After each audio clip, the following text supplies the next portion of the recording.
Nous voici désormais à l'étape numéro 7 de nos expérimentations réseau.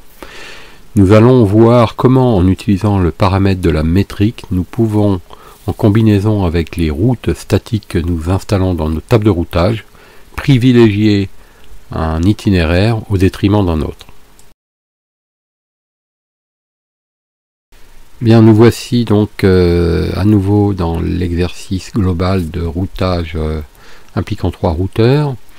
Et routage qui va maintenant consister à faire passer de préférence par le chemin numéro 2 ici tous les paquets qui voudraient partir de là en vue d'aller là. Alors à ce moment-là, ça voudrait dire que R2 devient inutile.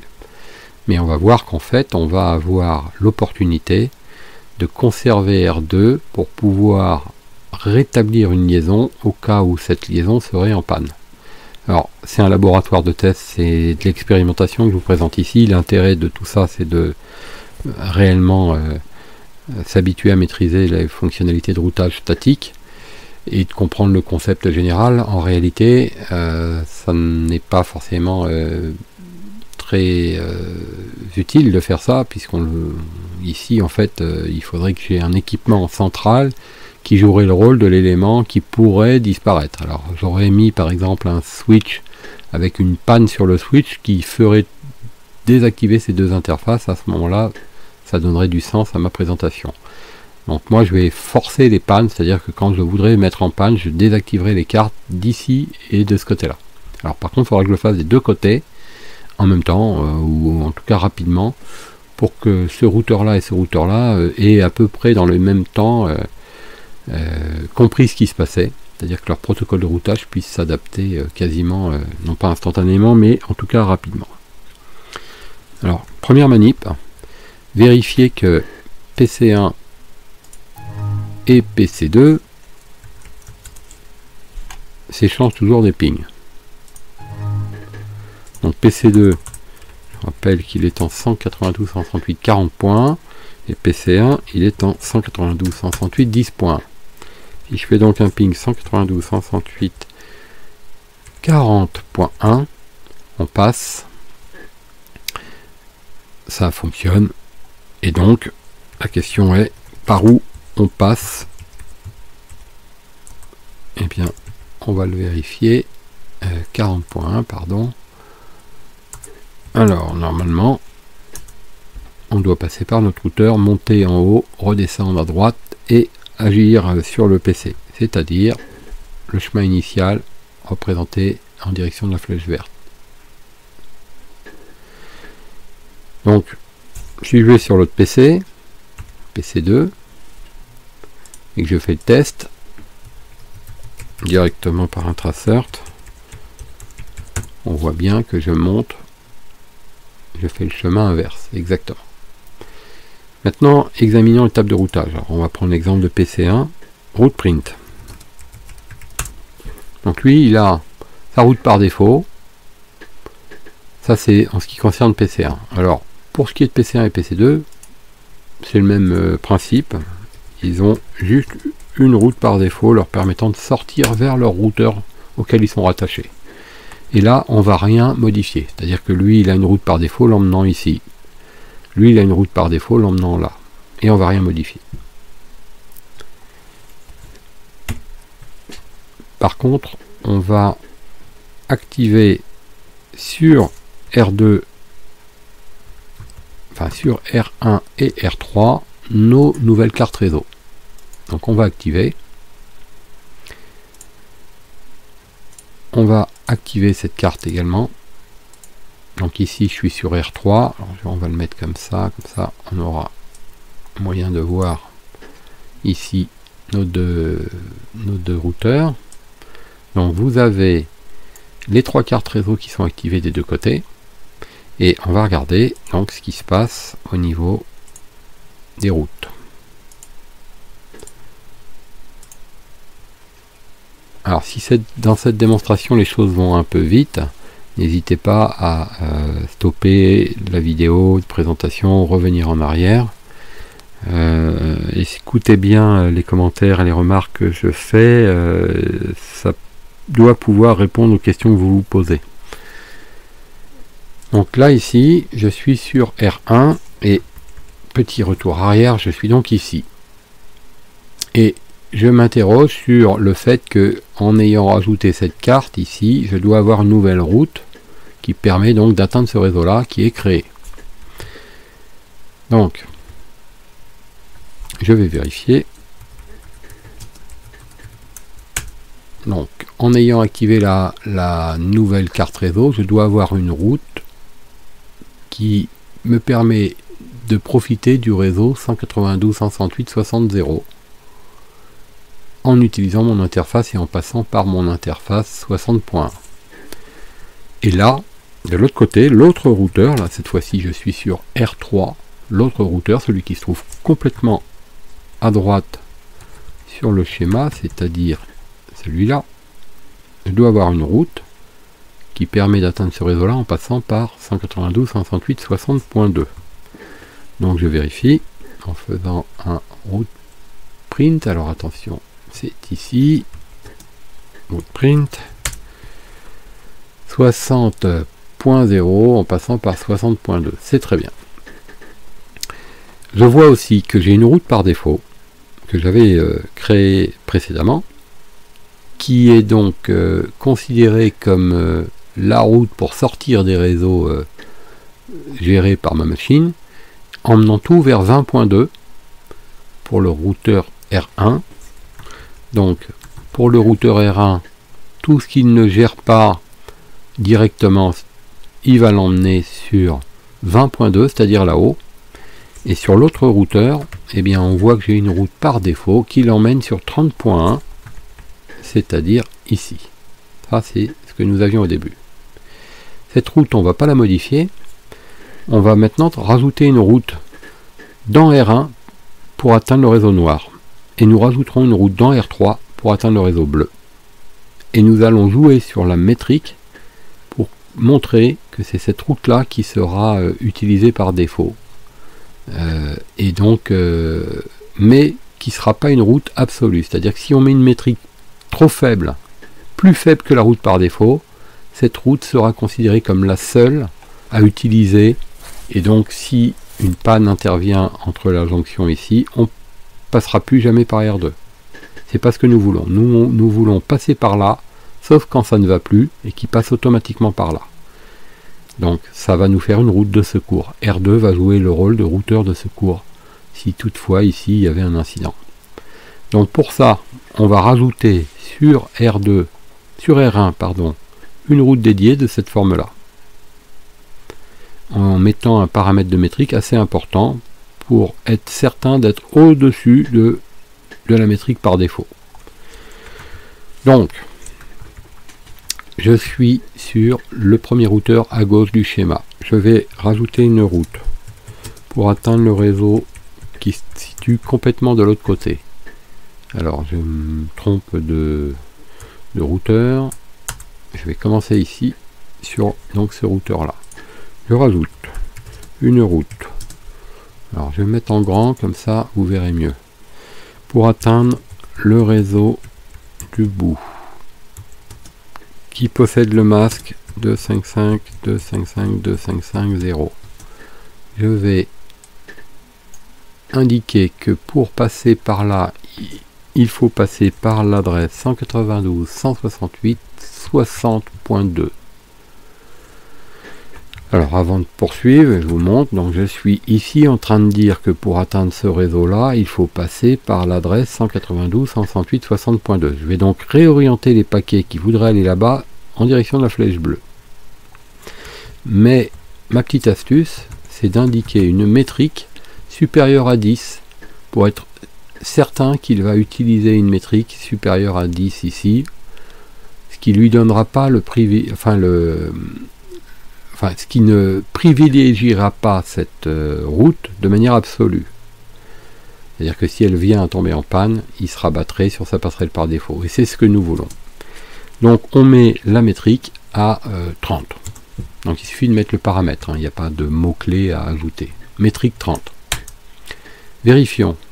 Alors je me suis trompé, justement il y a un paramètre métrique à indiquer. Voilà, je confonds avec un autre système d'exploitation bien connu. Donc voilà la syntaxe. Alors je vais même la rajouter en persistant. Et maintenant je vais regarder ma table de routage. Donc table de routage. J'ai rajouté une route dédiée avec un métrique de 30. On va faire la même chose sur l'autre routeur, celui qui se trouve au bout. Donc sur le routeur qui se trouve au bout, c'est-à-dire celui-là, je vais donc rajouter une route pour atteindre le réseau 10 en passant par là.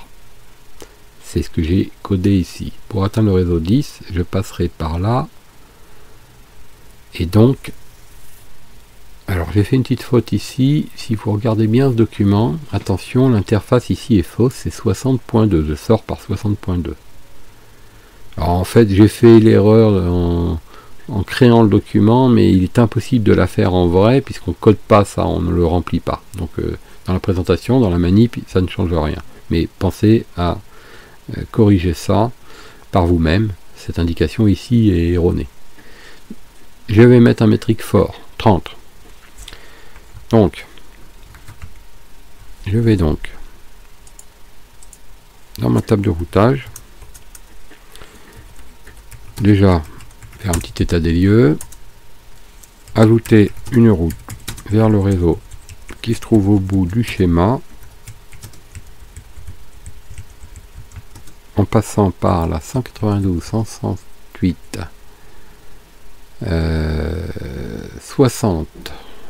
Alors non, attention, je suis en train de faire une bêtise, c'est pas R2, c'est R3, je suis en train de faire une bêtise.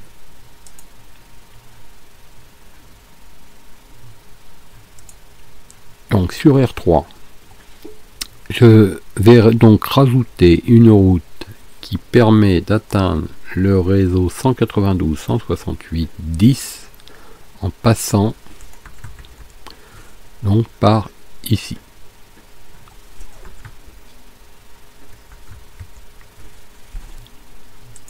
Alors voilà ce que ça donne. Route add 192 168 10.0 avec le mot-clé masque 255 255 255 en passant par la 192 168 60.1 mais en mettant une métrique forte et en gardant de manière persistante mon itinéraire. Donc voilà la phrase qui va donc ajouter la route vers ce réseau-là, masqué de cette manière, en passant par la passerelle qui est ici, et en forçant une métrique forte à 30, l'itinéraire sera persistant puisque j'ai mis le -P. Quand je fais un route print désormais, je vois bien cette nouvelle route apparaître ici, et elle est également disponible ici, on peut le voir ici, avec son métrique fort. Donc maintenant, qu'est-ce qui se passe? Si je prends mes deux ordinateurs, PC1 et PC2, donc poste 1 ici va envoyer un ping à poste 2 qui se trouve là. Jusqu'à présent, il passait par en haut, comme on avait pu le voir. Donc on va voir déjà si ça fonctionne toujours, et ensuite on va essayer de voir par où il passe. Donc est-ce que ça fonctionne toujours? Est-ce que poste 1 peut toujours envoyer un ping à poste 2? Comme vous le voyez, ça fonctionne. Et maintenant, la question est par où il passe.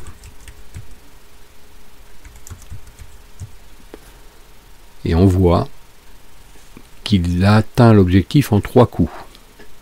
Donc il passe par la 10254, ensuite par la 60.2 et il atteint l'objectif. Voyons ce que ça donne sur le schéma. Il passe par la 10254, ensuite la 60.2 et il atteint l'objectif. Donc il est passé par là. Depuis que nous avons ajouté cette route, il utilise bien cette route là. Alors bon, bien sûr, on peut faire le test sur l'autre PC et on verra qu'effectivement, si on fait un route, un trace route, un tracert de l'adresse donc 192 168 10.1, il passe également par le réseau gris. Comme on peut le voir, en 3 coups, l'objectif est atteint. Donc, il utilise bien la route qui est représentée ici à l'horizontale en gris. R2 utilise cette route, R3 utilise cette route dès lors qu'il veut atteindre les réseaux d'extrémité. Donc c'est bien la route en bleu qui est exploitée ici et là. Maintenant on va mettre en panne ce brin réseau sans rien reconfigurer. Alors pour mettre en panne, il faudrait en fait, comme je le disais en début de présentation, mettre en panne ici sur l'interco qui se trouverait ici. C'est-à-dire peut-être on peut imaginer ce câble serait cassé. Comme je ne peux pas le faire en virtualisation directement, je ne peux pas agir sur le câble, je vais agir sur les interfaces qui se trouvent au bout. Je vais donc désactiver mes interfaces qui se trouvent ici et là. Alors en désactivant, je vais donc avoir une modification au niveau de mon fonctionnement. Et on va voir ce qui se passe. Donc,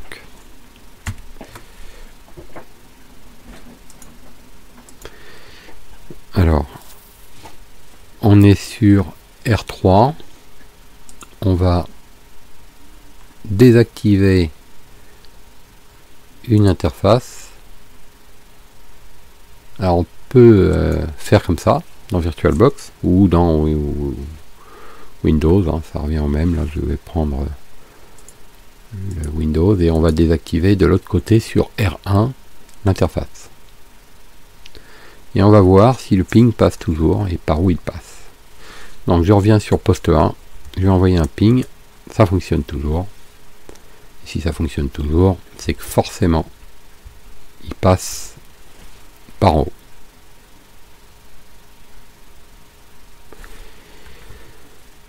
Donc le ping a été réorienté vers le haut tout seul. Donc ça montre bien que la table de routage a donné comme alternative cette route par défaut, alors que tout à l'heure il ne l'utilisait plus étant donné qu'il avait une route dédiée ici.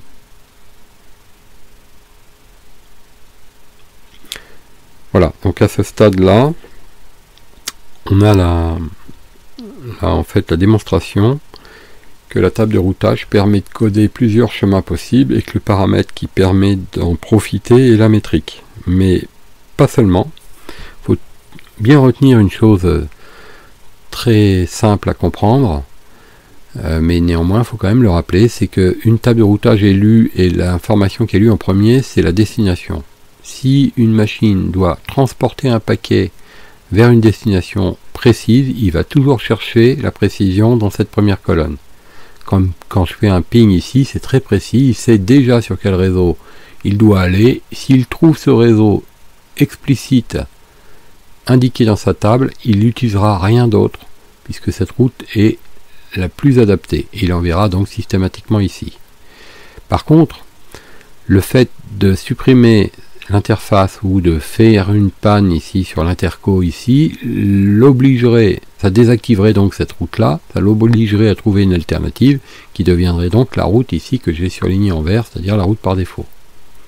Mais pour ne pas que la route par défaut devienne tout le temps prioritaire, pour le réseau 40, j'ai donc spécifié son adresse. Mais pour ne pas que cette route là soit systématiquement conservée même s'il y avait une panne, il fallait donc que la métrique soit moins bonne que la route par défaut. Si j'avais mis une métrique de 10 ici et une métrique de 1 ici, si une panne se situe au milieu, la table de routage chercherait néanmoins à utiliser cette route du fait de la préférence affichée par la métrique. Si la métrique était plus faible, hein, j'entends bien. Si la métrique était plus faible que là, eh bien, il cherchera à utiliser cette route si la panne se situait au milieu, puisqu'il ne verrait pas que les interfaces sont désactivées, ça serait au milieu que l'incident se trouve. À ce moment-là, il utiliserait la métrique la plus faible, et du coup, ça ne marcherait plus. Voilà, donc nous voici arrivés au terme de cette expérimentation concernant le routage impliquant un chemin alternatif et donc la programmation de la métrique. Et il vous appartient maintenant de mettre en œuvre ce petit labo de test, peut-être de le modifier, de le compliquer, de le faire évoluer, de rajouter un routeur, pourquoi pas un 4e routeur si vous en avez le courage ici, de façon à croiser les chemins, par exemple entre R2 et le quatrième routeur, pourquoi pas des liens entre R1 et le quatrième et R3, et se dire, tiens, qu'est-ce qui se passe si par exemple R2 tombe en panne ou R4 tombe en panne, est-ce qu'on a toujours moyen d'établir un passage d'un bout à l'autre? Alors la réponse est forcément oui, puisqu'on est dans un réseau à ce moment-là qu'on qualifierait de maillé, une maille étant un chemin possible. On en aurait plusieurs, il y a donc plusieurs chemins possibles. Maintenant, attention à bien maîtriser la programmation des tables de routage pour ne pas faire des boucles ou des empêchements d'accès, c'est-à-dire bien structurer les tables de routage. Le meilleur moyen, c'est de se faire un schéma et d'imaginer le transfert d'un paquet en disant par où il doit passer, par où il peut passer, par où je veux qu'il passe, et de coder dans votre table de routage les préférences que vous voulez en jouant sur destination et métrique. Voilà, donc c'est maintenant à vous d'expérimenter tout ça. Plusieurs heures seront nécessaires avant de vraiment réellement maîtriser le concept, et je vous invite maintenant à passer dès que possible à cette partie pratique.